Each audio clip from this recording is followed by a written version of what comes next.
Ladies and gentlemen, welcome back to the No Laying Up podcast. My name is DJ. We're going to be doing a little following up today. We did an episode earlier in the year about courses that we wanted to play in 2025. Listen, what really kicked this off is that the weather has started to really suck around these parts. I feel like my new courses list is maybe not entirely closed, but it's getting pretty darn close. I think I am what I am at this point for 2025. You So I are figured what your record says I you are. am what my record says that I am. And so I figured we'd take a little look at, some new places we saw this year, what we thought, favorites, underrated courses we saw this year, and so on. To help me do that, got my guys who are going to be enjoying some better weather than I am over the So next we're couple. not done. We're not You quite guys are done. not done. Yeah. That is, of course, Chris Solenberger. Sully, how are you? Stressful morning here, Deej, but this was a really fun episode in February. Got so much great feedback on it. Got so many great invites. We didn't know what we were spawning when we started this, but it's going to be an annual thing because we got so many great invites, and it was motivating. It was, putting stuff down on paper to go out and look. Did I go 100%? Did anyone come close to doing 100%? Absolutely not. That wasn't a specific goal, but I definitely played some golf courses this year because we said out loud we wanted to do it, and it's easy to get caught up with doing other stuff and not get out and explore and see a little bit. I didn't do great. I know TC, I think you have a lot to be proud of as we recap this year, but I'm glad we did this, and I'm glad to revisit it. My guy, that is, of course, going to be our third chair today, TC. My guy gets around. We were sharing some notes. We were saying, how many new courses you got. Everyone's a little sheepish to put their number out there. TC, you did well this year.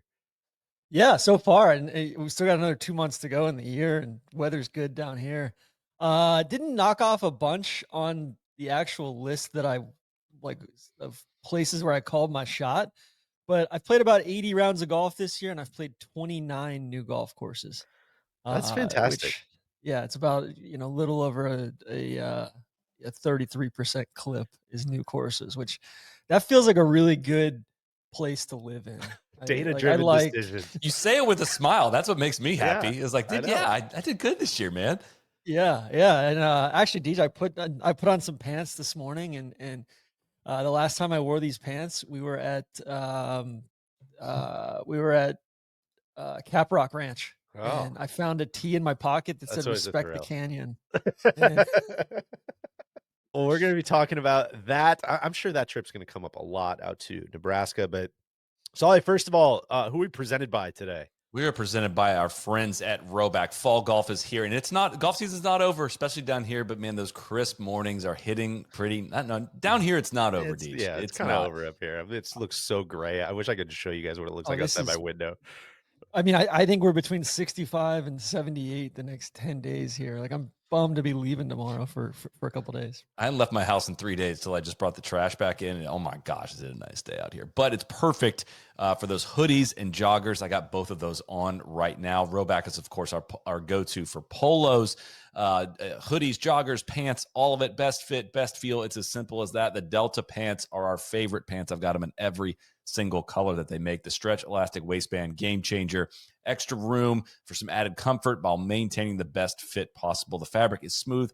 It's wrinkle resistant, which is so important when you travel. Like being able to just roll up the pants and know they're going to be in great shape when you get them out of the suitcase is a great comfort. The Fulton vest, we're going to talk a little bit about merch later on as well, but I got I know you're a big Fulton vest guy, and I'm the fleece is what I like. We did a photo shoot earlier this year or a couple weeks ago, and I claimed the fleece. I was like, Deej rocks the fleeces so well. Like, I want this one. I don't have a fleece. I'm taking this one with when you're me. gonna wear it. Solid. I know it's been kind of cool. It's been a nice piece in the mornings to throw on. Great layering piece as well. That Fulton vest, and of course the Hezi hoodie. We wear them almost every single day. They're so soft. There's just no better feeling than wearing a Rowback hoodie fresh out of the package. So getting into fall, go to rowback.com, RHOBACK.com. Use code NLU at checkout. You get 20% off your first order through the end of the week. Pants, hoodies, vests, whatever it is. Rowback's got you covered. Always presenting new stuff in their shop. Rowback.com, just a great place to scroll around. So I love it. Well, guys, let's go. Let's get into it. We made reference to a podcast we did earlier this year, kind of calling our shot on courses that we wanted to see. We had a bunch of different buckets. We had kind of like a within an hour bucket. We had day trips, golden age, wild card, and then a bucket list as well. TC, I'll start with you. How'd you do on your list for 2025? Again, I did pretty well as far as seeing new courses this year, and I saw plenty of courses within each bucket. They just weren't necessarily the courses that I'd picked out. So I've kind of got them bucketed by like I mean a lot. Most of them are Golden Age, so got them bucketed by country. Went down to Argentina. Played 5 courses down there: La Cumbre, El Potrero de la Reta, Mar del Plata, Buenos Aires Golf Club, and Jockey Club Red. I missed Jockey Club Blue down there. That's Gotta go on back. me. Yeah. I played some golf in England last month. Played the Berkshire Red, St. George's Hill, and Sunningdale Old. We can talk more about each of those. Played Tayeride North in New Zealand, along with a couple repeat down there. And then domestically, just went ham. Soly and I did Camden Country Club and Broomsedge on the front end of a Pinehurst trip. Those But two were still- on your list. That was Yeah. on your day trip list, and you checked those off. Accomplished. Yeah, Stillwater, which is kind of a new Bobby Weed one down here. Really cool little spot. Played there. That was ball a splitters, priority.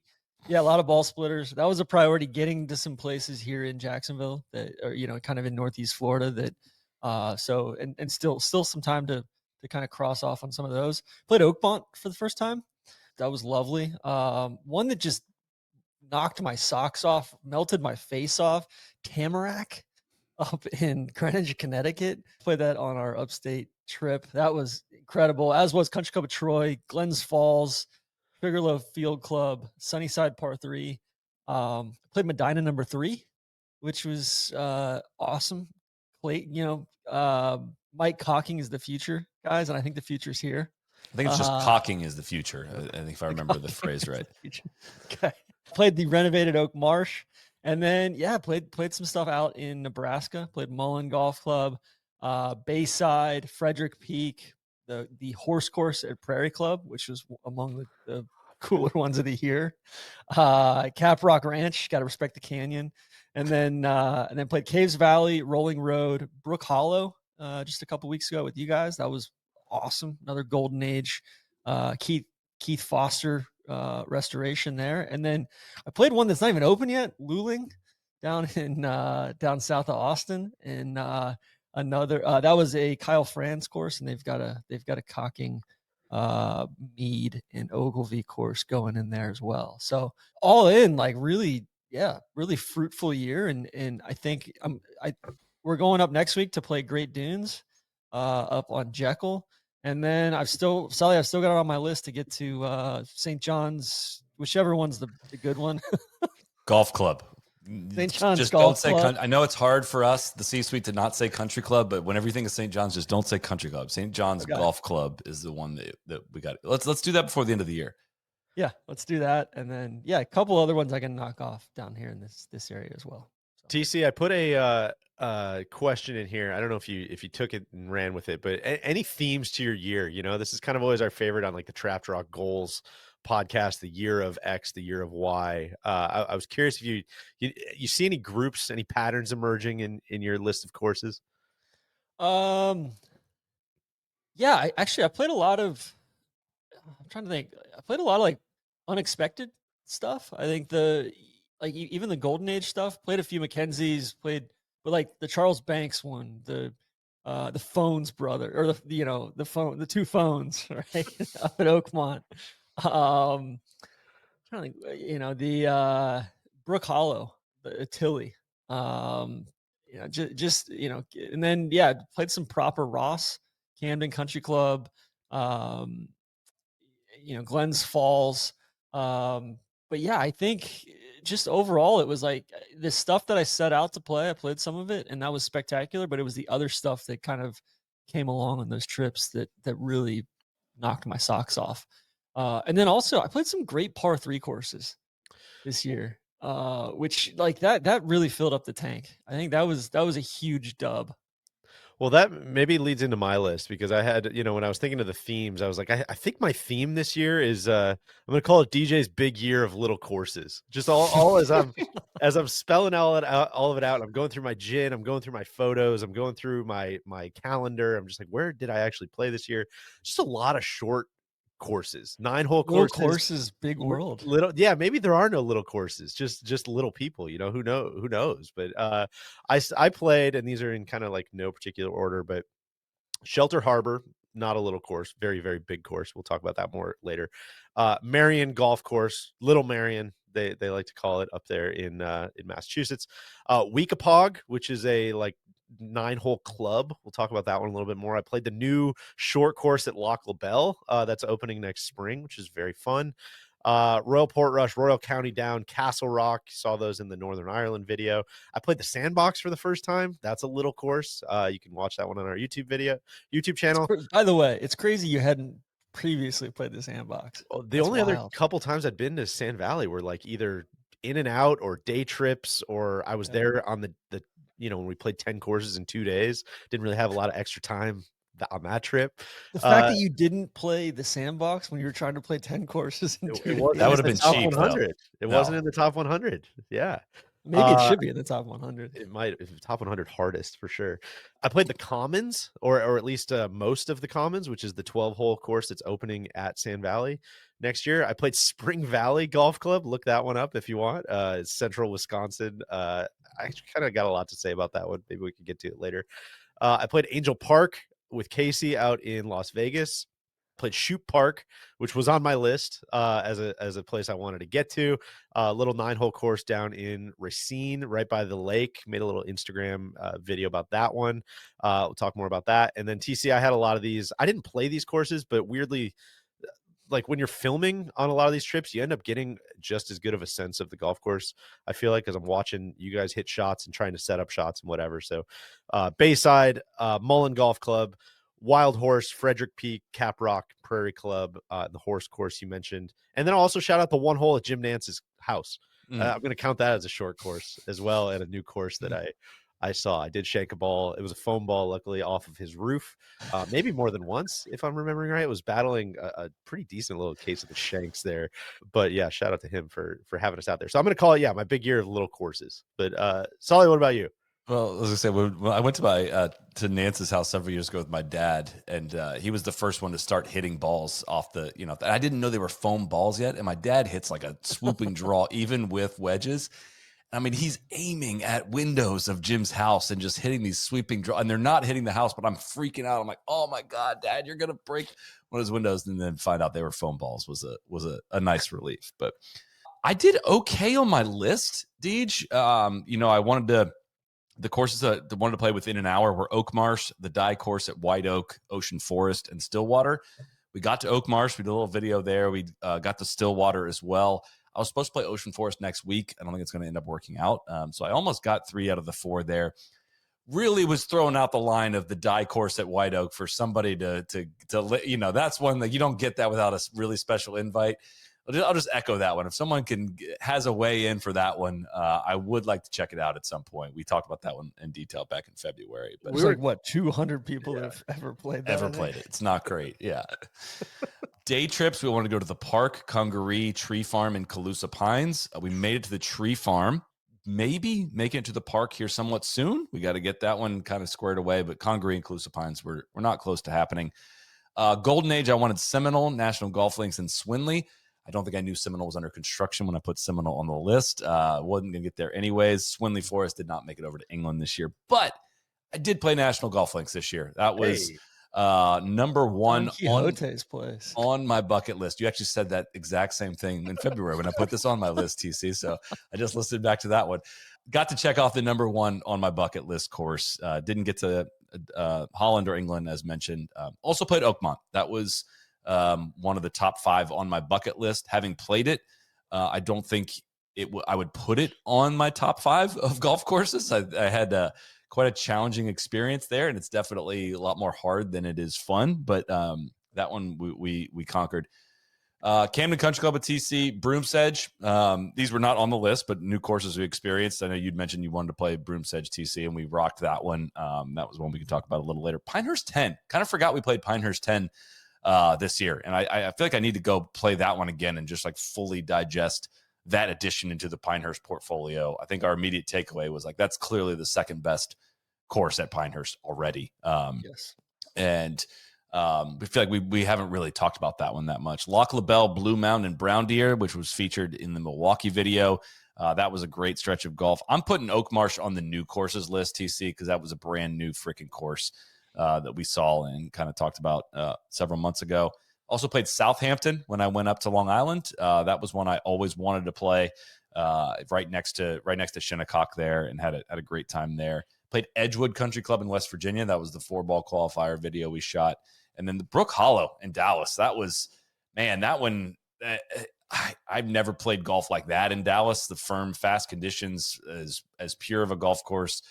Keith Foster renovation that they did there was excellent. I was kind of blown away by that place. That was one of the highlight rounds. I'm putting Hyde Park on my new courses played in 2025, because that experience a few weeks ago was very different than the experience I've ever had at that golf course in terms of condition and playability. And so that was a brand new experience at Hyde Park. So that's going on my list too. Man. Yeah. For those that are not familiar, we've talked about Hyde Park a lot. Some of the greatest bones in the history of bones, I think. TC, would you, I'm sure you would agree. Yeah. with that. Now the skin and the hair and some of the soft tissues growing back as well. It's a legitimately great golf course. I love that place, and it's in better shape than I've seen it since Maybe I ever. moved to Jacksonville. Yeah, it's awesome. It's only going to keep getting better in all Such likelihood. a good routing. We'll see more of that in March. Is our little tease there. Anything on the TC? I'll start with you on the big, like the ones that got away, the foul tips. Oh that happened. Yeah. Well, first of all, another one that I think we're gonna knock it off here in a few weeks. The temple and the spear. I didn't know if you wanted to break that news or not, but yeah. So may get down there. Another one. These are, of course, the TGL holes, Yeah. the theoretical holes. We kind of had it licked, and then the dates just didn't work out. They're having their member guest was Scottsdale National playing the Bad Little Nine in the other course. The guys from Jackson Con Design reached out, and they're like, "Hey, we'd love to have you." And they're having their member guest down there this coming week, and wasn't gonna be able to extend the trip long enough to take advantage of that. Had to get home and pitch in on the home front. So I think the one that really, I was gonna go to Leeds in Northern England in May, and I ended up going up to Tree Farm, like a solo trip up to Tree Farm for 3 days instead, because the weather forecast was just so bad. Like they were getting just their big storm kind of for the spring. It had been like awesome weather in the UK up until then, and then I just kind of had the wrong week picked out. So I really want to do that. I really want to go see a lot of that Mackenzie stuff, the Moortown, All Woodley, just that like there's 10, 15 courses I want to see up in that area. But that's kind of the one that got away on the international side. And then trying to think. I was down in New Zealand, and I really wanted to figure out a way to get to Paraparaumu, or however you pronounce it, advanced mea culpa on that one. But I feel like you put this on in February and you licked the pronunciation. You had it, and now I feel like you're not as confident in it. Yeah, like you had it footsteps, down. TC, just go for it. Hit the hole. You're gonna get canceled again. Yeah. Well, either way, I want to see that place. It's just you got to fly down to Wellington from Auckland and go see that. So that'll be firmly on my 2026 list once we start crafting that out. I had a couple on the within an hour. Just not getting to Eagle Springs is inexcusable. You were so excited about that one in February. That was one I had it on the calendar and had to scrap it at the last minute for something else. Pine Hills Country Club is another one up near Sheboygan that is just so easy. Many people have reached out. Thank you to all of you who have, and it's just inexcusable that it hasn't happened. Minocqua Country Club's another one. I just don't make it up there, but had some very fine people reach out there. So we'll make some of this other Wisconsin stuff happen. TC, I was glad you got to Medina number 3. Going to definitely beat up our guy Roger Steele for a little scholarship package there. Maybe have him take me out there next time if he's ever home for more than 24 hours at a time. maybe get out there with him. But that place looks awesome, and I can't wait to see what they have done, especially ahead of the President's Cup. It's really good. Next It's year. it just some sleight of hand from OCM. It just kind of keeps you off balance. It'll be a really good match play venue. I'd never seen it prior, like I'd never seen it. And then looking across at some of the other courses there, 1 and 2, those look like remarkably fun. And I was really impressed by that place because it's 3 courses, big club, massive clubhouse, and all that. It didn't feel like a factory. Like there was a cool sense of camaraderie and just a cool social element to it where I feel like everybody knew each other in the best way. Seems to be on a great path, Yeah. with the work Doak has done there. And now this, Dyna 3 was just dull. Like it was just kind of falling into a lot of the traps, a lot of like top, I'm using air quotes here, American clubs have fallen into over the last several decades. And like they pulled themselves out. You don't want to go the Hazeltine route, man. They just thoughtful. You don't want to do it.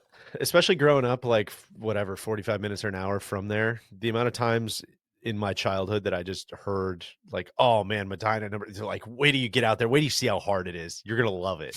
I'm just like, that doesn't. No thanks. Yeah, I think I'm all right, probably. But didn't scratch off any of the bucket list 5, although I will say Cypress Point was on that and got to walk it about 12 times during which the might have been better. during the Walker Cup, which might have been better. So yeah, I'm counting that as a quarter point, not even a half point, but a quarter point towards. I would say a half point.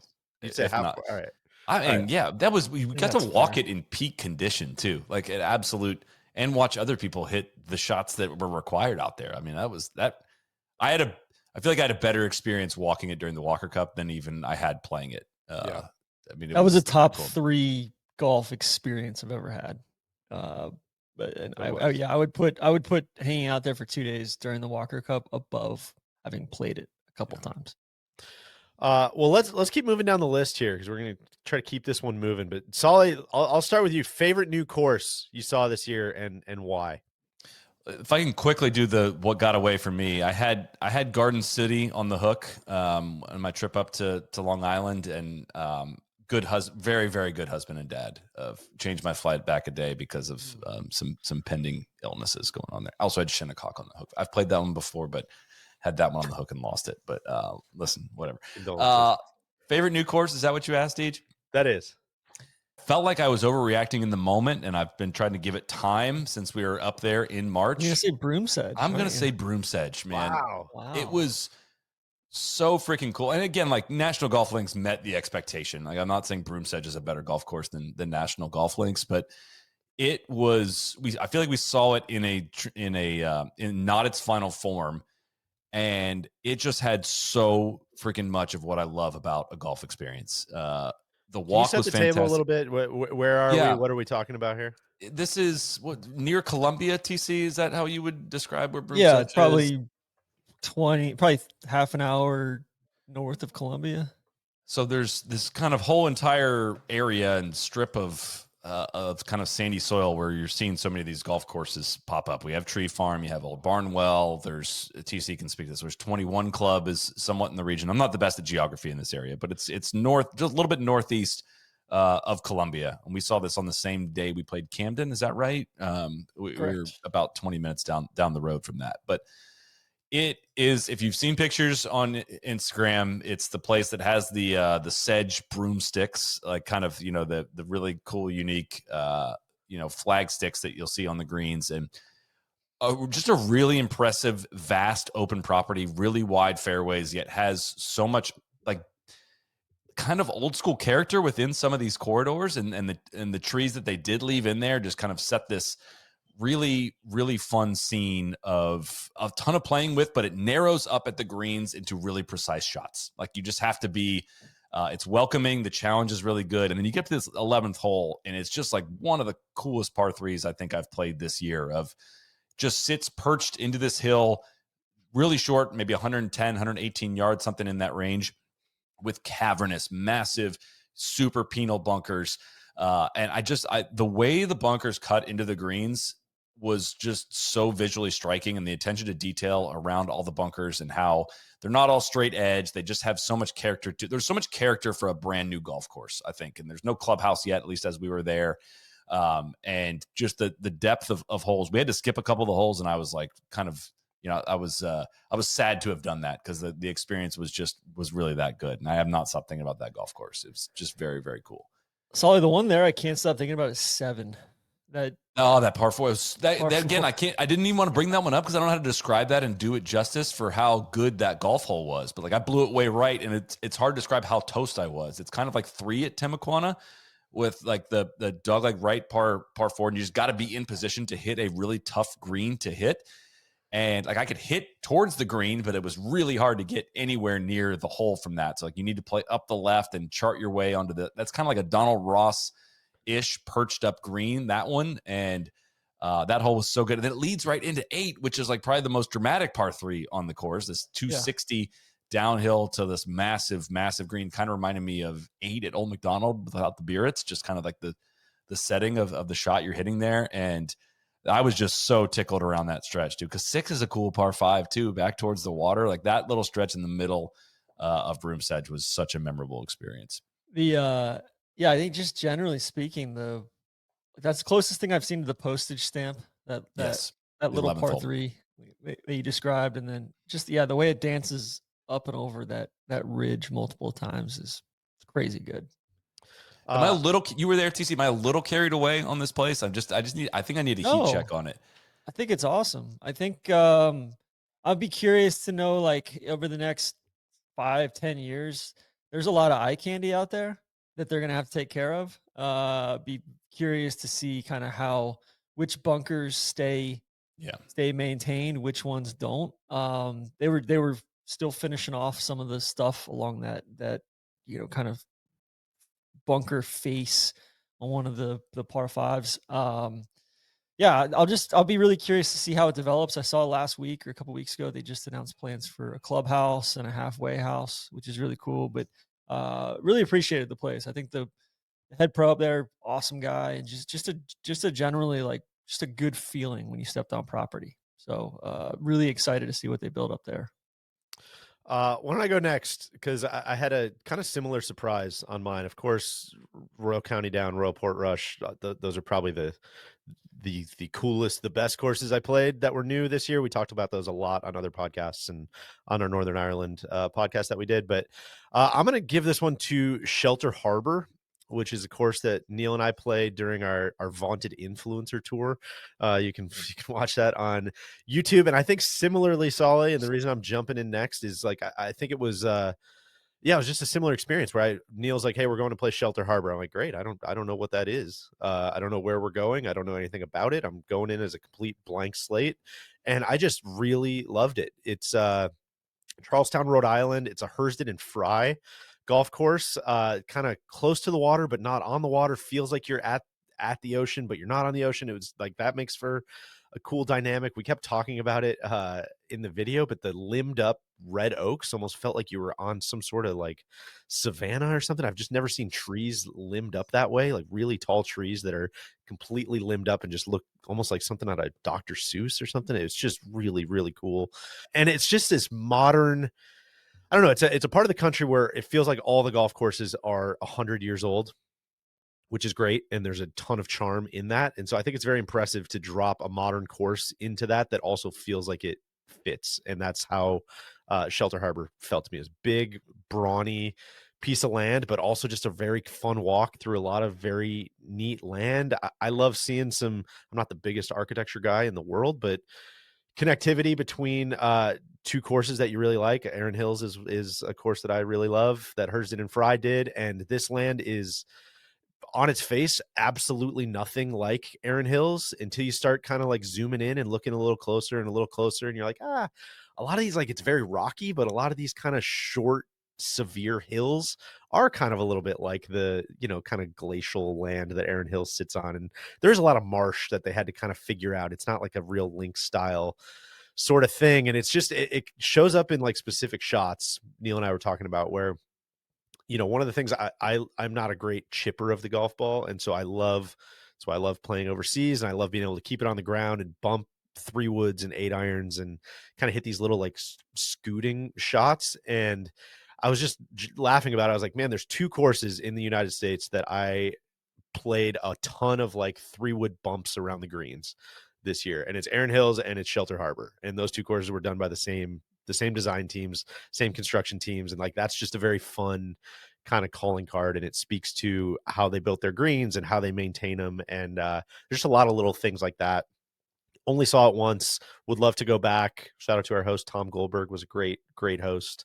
It was site of one of my favorite moments of the year, where Neil and I were driving around past the range, and we mentioned this in the video, but from a long ways away, Neil sees this one guy hitting balls on the range from probably 200 yards away.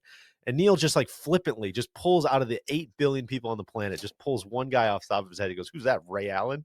And we drove by and it was Ray Allen. It was crazy. It was crazy that happened. And so it was just a really fun day, really cool golf course. Very glad I got to see it.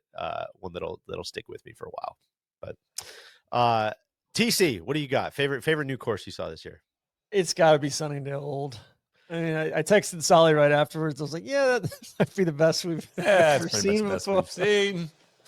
Yeah, I played with three. They're younger members that I got linked up with. Just sent me a DM and said, "Hey, would you want to come out?" And true gentlemen of the game, like awesome hospitality, every hole. I mean, I love the Heathland style golf, and it just speaks to me. And I mean, every hole was a banger. I guess Gil's going to do some work there. The short par fours were incredible. The little halfway house was maybe my favorite in the world. Just everything about it, I loved it, and I need to get back and play it and play the new course as well, which sounds delightful too. But yeah, it's just it's emblematic and kind of synthesizes everything I love about Heathland stuff, and just makes me want to go play Heathland golf 2 or 3 times a year. Like, we need a direct flight from Jack's to London, because I am going to beat that thing up. The moment I always go back to, because we talked about this with Portrush and Royal County Down and stuff. It's like, oh yeah, I know that's like Sunningdale. Yeah, one of the world's great golf courses. I couldn't tell you a bunch about like the holes or the specifics or what's there or whatever, but I just remember so vividly flipping on the Curtis Cup a couple years ago, and as soon as it came on TV, just being like, "Holy shit! What is that play? Oh, that of course that's Sunningdale," and it just knocked my socks off. Just even like being able to watch it on TV, and I'm sure in person it's 10 times better. And then you get done and you have lunch on the patio there, and then you get these I think it's 2 trees. It's like the English version of Augusta, basically, with in even more striking and more stunning and more sense of place there. It's their logo. That big massive tree is their logo. Yeah. I think it's actually 2 trees right there. And then there's dogs running around everywhere. It's just everything that I love about golf in the UK. And you're here at like, the number 1 course, or, probably the best 36 hole facility in the world. And sure enough, like, it's either that or Royal Melbourne. And sure enough, you're just standing there, and it still embodies all the stuff you love about golf in the UK, with the dogs, and it's just awesome. It's the best. And just the way those golf holes sit on the land, and the way the greens sit. Again, I wish I had a better way to describe just why that's so inspiring and so fun. Like, it just, back when the golf courses were really designed around the land being the obstacle that you need to conquer, it to me is always the most fun style of play. And it's so firm, it's so fast, has all these elements of links golf without getting beat up by the wind. And it just like marries up what we would consider classic American golf versus like British style links into one beautiful, the best features of both parts of those exist at like Sunningdale. It's just the best. Thrilling par 3s too. I think when we start our 2026 planning list here, or wish list, or whatever we want to call it, it's just become so clear to me that my biggest blind spot in my golf playing career here is like I just haven't played any of those golf courses. And I think it's weird because it's a small facsimile of it, but playing Sedge Valley at Sand Valley, which is like kind of the one course in my like orbit here that's based on those types of golf courses, was one of the most fun experiences I've had in the last couple years. And it just, there's kind of no real excuse not to get over there and see a lot of those. Deej, I would almost describe it as you said, haven't played those golf courses. I would describe it more broadly, and like you have not experienced that style of golf. Yeah. It's a whole different genre, you know, and it's almost like you could throw me on any of those courses and just have so much fun. Like it wouldn't matter what course you landed on over there, you would just love that style so much. Indeed, you would like St. George's Hill is awesome, and like some of the holes that I can't stop thinking about are out there.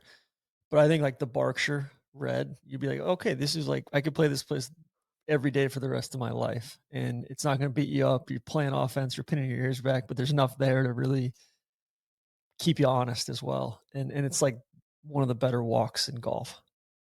And there's dogs. I mean, you've made the There are sale dogs. already, but that's just going to be the signing bonus there. Yeah, I'm in. This is sold. That sounds great. Soly, let's go back to the top of the order. Biggest or most pleasant surprise, we'll call it, that of the year. I might surprise you with this one, Deej, but I'm gonna say brown deer. Yeah, hello world. I thought that was just like, you know, again, it's not a golf course I would say that you would set out on a list of like, I need to see this course in my life. But it was, if I lived in Milwaukee, and especially if I had that in Chicago, when I lived in Chicago when I was 25 years old and I was becoming re-obsessed with golf and just like hating paying $90 to play very below average golf. If I had like a place like Brown Deer, which you tell me, what does it cost to walk that golf course on a weekday or weekend? $40 under $50. And it is just I described it like this, you know, it's just a great place to play golf. Like there's golf courses you go to experience and you experience it's simple, but I know exactly. You know what I mean? Like, yeah. If you're obsessed with golf, like you don't go to Brown Deer and like geek out over the architecture and the holes. You're just like, you're playing golf. You're just really excited to play golf. And the holes are fun. They're good. They're solid. It's in great shape.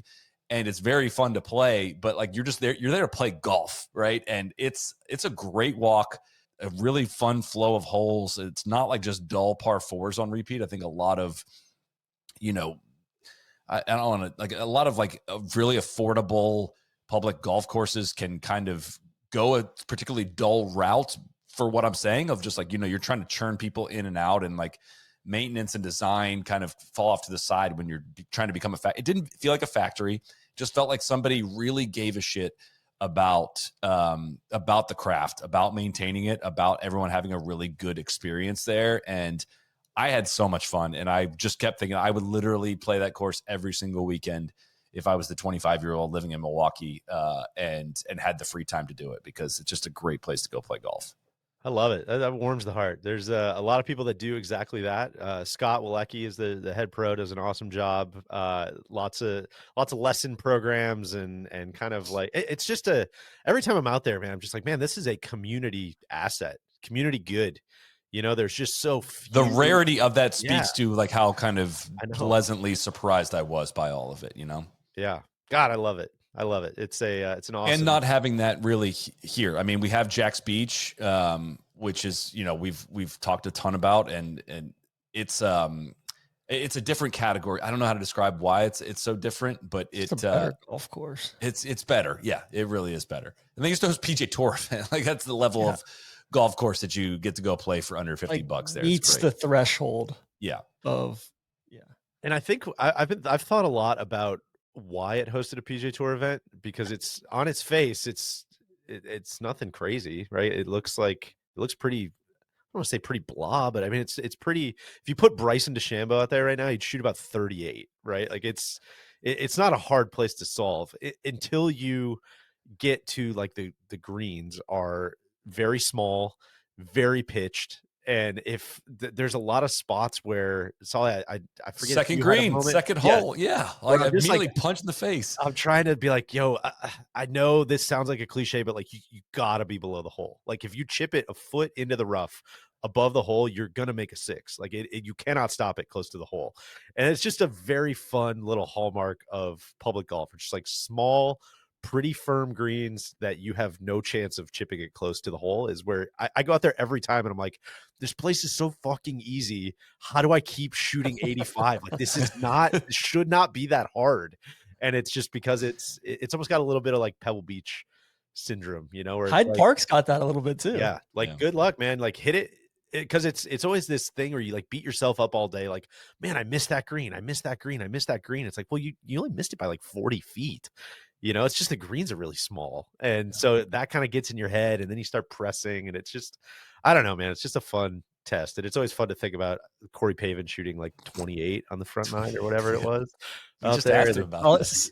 Yeah, Sully and I just talked to him about that. It's great. You go to the But I mean, clubhouse, there's pictures of Bo Van Pelt and like Lauren Coughlin, what is Symmetric Tour event out there. It's great. I think it just goes to show you how important greens are, because I'm looking back at my Yes. list, and like nearly every course that I really loved had great greens, and it doesn't matter what, like Mar del Plata and one of the other ones down in Argentina, or the Sunnyside Par 3 up in upstate New York, like great pitch back to front greens that just made you think. The Horse Course had great greens with a ton of slope in them. Slope is good. Slope is interesting. Slope is what differentiates between a good and a great shot, or a bad and a good shot. Whereas I think there's just way too many instances over the last 30, 40, 50 years that they just stopped putting enough slope in greens. Yeah. We get back to that, and I feel like we are. TC, what was your biggest pleasant surprise? I'm kind of going back and forth here, because it's almost like to be a surprise, you don't have to, like, you can't really have huge expectations. So, gosh, I think it's La Cumbre, the first course I played down in Argentina. Is this the place with like the 68-yard par 3? Yeah. Oh, like I had some expectations. We drove out of our way to get to it. And I mean, I don't know what it measures from the tips. Probably, I mean, they had the Argentine Open down there at various points, but I mean, it can't be more than 5,500 yards from the tips. And it's like, it just sits up on, like, kind of up in the mountains. It almost feels a little bit like you're up in Ojai or Santa Barbara, kind of up in the valley there. It's 6,007 yards from the tips, par 70, tiny greens, great little short par fours, dramatic piece of land. It feels like Southern California, as far as, and just, cool trees, and truly a members club. It's kind of a lot of people from BA have vacation homes up in this area, and then there's plenty of locals as well.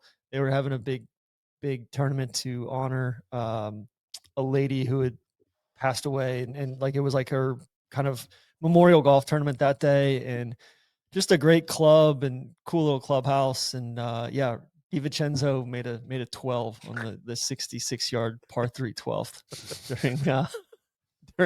during a tournament there. So I loved it. It was just a delightful little walk. Everything that I love about golf, and it doesn't have to be 7,500 yard course. It's a 6,000 yard course, and there were plenty of kids out there as well. I would shout out on our YouTube channel the Argentina video that you and Cody and Ben and Wolfie made earlier this year. If you haven't watched that, go check it out. It's basically like a very, very souped up episode of Tourist Sauce spanning a bunch of Argentinian golf. It's awesome. One of my favorites that we did this year, and La Cumbre obviously shines in there. Makes me very jealous that I was not on that trip. But I'll continue to be the Wisconsin homer here, and on my most pleasant surprise, I'll talk about Shoop Park. And the big reason I want to talk about it, it's a 9-hole course down on Lake Michigan in Racine, just south of Milwaukee. The big reason I want to talk about it is that I think it's about to undergo a pretty substantial renovation by the Kaisers. They're kind of in their 1 year like fact-finding feasibility study period right now, and it is an unbelievably awesome piece of land. It's tucked back in this little Wind Point neighborhood right by this lighthouse in just, I guess, north of Racine. And yeah, it sits right on the lake. It's got these unbelievable coastal views that are all kind of a little grown over just with like scrub and brush. And it's got really cool holes, 2 different parts of the land. You cross a road, which I know you guys always love. And it sounds like the Kaisers are going to come in and hopefully revamp it into this slightly different 12-hole routing that, man, if they get that dialed and they get some resources pumped into it, they're going to probably build the clubhouse that's there is awesome, and it looks straight out of a your favorite golf Instagrammers aesthetic. Like it's really cool, very old looking, very classic, like little muni clubhouse. But if they put just a little bit of infrastructure in there, that is going to be like a main stopping point between landing in Chicago, driving up to Milwaukee to go to Erin Hills or Whistling Straits or Sand Valley or whatever. It's like textbook for hopping off a plane, playing 12 short holes, looking at the lake, having some tacos, like, or brats or whatever. It's just, it's such an awesome piece of land. And I'm so glad I got to go see it. I need to go down there with Justine. I think she would absolutely love it. Easy walk, short course, cheap. I think it's $12 or something to go play. I mean, it's like, it's fucking rad. It might get too big. It might get too big. That's, I think, some of the concerns of the neighborhood there. But yeah, shout out to our guy Jason Yonke, brought me out there. That's where he grew up and learned how to play golf. So I had a great day with him and his brother Grant out there. But guys, as we kind of land the plane here, anything else in the notebook? Anything else you want to expand on? TC, I got to think there's some directions we could go here. Yeah. Oh, I know I'm going to get roasted by some of the other people in England of just like, wait, Sunningdale, this posh, hyper exclusive place, it represents everything that you love about English golf. I get all that as well. Yeah. From the actual course. Yeah. And the guys I play with were freaking awesome. Like the best of that club. But I think that's almost like representative of just the other places I've played over there I've played New Zealand, I've played Woking, I've played, and then on this trip, Berkshire and St. George's Hill. And it just rolled everything I loved about each of those courses kind of into one thing. Sully, I haven't stopped thinking about the 4th hole at St. George's Hill since I played it. I haven't played that golf course in 6 years, and I immediately I know exactly what the 4th hole is. Like that's such an endorsement of a golf course, of like when the holes stand out so boldly. Play with great hosts there. Club general manager who's about to shepherd him through a big restoration with Brian Schneider. Like that place is a shell of what it's going to be here in the next 5 years. Is it the 10th or 11th? I think the 11th hole is a par 3 that they're gonna. Yeah, it feels like Pine Valley back in there. And then like the Berkshire. Like I need to get back there and play the blue course as well. But Deej, I think. I go back to like holes that I haven't stopped thinking about. The 11th hole at Mr. Belding's place, Bayside, that par 5. God, I'm so excited for the Nebraska video to come out. That's going to be an all-timer, man. But yeah, the par 5, TC's video might have just cut out. He might have just Mr. Belding called him to the principal's office. Yeah, he's not supposed to be streaming during school. I don't know if TC can still hear us or not, but the 11th, the par 5 is like, we always joke about this. And it's become like a very fun joke of the list of true par 5s. Like par 5s are going extinct all around the world, all around the country. There's only a few par 5s left, and the 11th at Bayside is one of them. It's like, what is it, TC, 1,200 yards or something? It's like just like death on both sides, pitched kind of like fairway that like almost like pyramids up in the middle and then just runs off to both sides. That was the perfect example of what I'm like, dude, I don't need to play this hole. I'll watch you guys play this hole. And then you almost made a birdie. You like lipped out for birdie. Yeah. Unbelievable. Yeah, it was incredible. Just like truly like knife's edge the closer you get to the green there. But yeah, that place just, and like that's a trip that, like, I think Neil liked Wild Horse more than he liked Sandhills. That's a trip that people can take. You can go play Bayside and Pelican Beach and Frederick Peak and Wild Horse and Prairie Club. Like the horse course at Prairie Club was freaking awesome. Like that's my favorite thing, even more so than the Argentina stuff. That's my favorite thing we filmed this year. It's not out yet, so I can't not wait for people to see it. But it's just, that represents the best of golf in America, in my opinion. Even like at a course like Caprock, you expect all the stuff along the canyon to be really good. You got to respect the canyon. Of course. That stuff is awesome. But the stuff away from the canyon was just as good. as well. And Gil and Jim did an awesome job there. So yeah, God, Nebraska, man, it gets my juices flowing. Nebraska and London, those might be And the headquarters developers. of golf. Yeah. Developers. I think Sandhills is going to be my number one on the bucket list now. Of the it's time to address this. I just you don't know if remember there's anything that could be more your shit. Well, Like, you in said the this. You said world. it's funny. You said that to like it. Neil. This was on Neil's bucket Totally. list. Yeah. And Neil it sounds loved like- it. Don't get me wrong. Yeah. He just Wild Horse is just that good. Yeah. And he didn't like getting his ass beat, I think, as well, from what I No heard. spoilers. Spoiler alert. I was just going to say, Neil is not able to record today. He was with us on the new courses we wanted to see in 2025. He listed a lot of. I think he listed more courses than TC. Actually, it's pretty close. It was a very lengthy list. He is reporting. I asked him for a report on what he was able to check off. He picked off Sandhills, Siwanoy, Terry Eady, and Maidstone. are the four harpooning the Hamptons that he played. Didn't get to Spring Lake, Hollywood, Garden City, Prairie Dunes, Crystal Downs, Gamble Sands, Cabot St. Lucia, Teeth of the Dog, Banff, Eastward Ho, Old Head, Lawsonia, St. George, Alotian Club, Northwood, Kenyatta by Terry Hott, and Ladera. You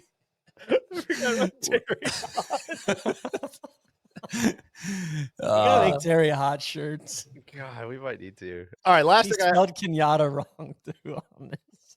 last thing I had was Weekapog, which we also played in our influencer tour video. The only thing I wanted to say about this one is just we need to normalize 9-hole clubs.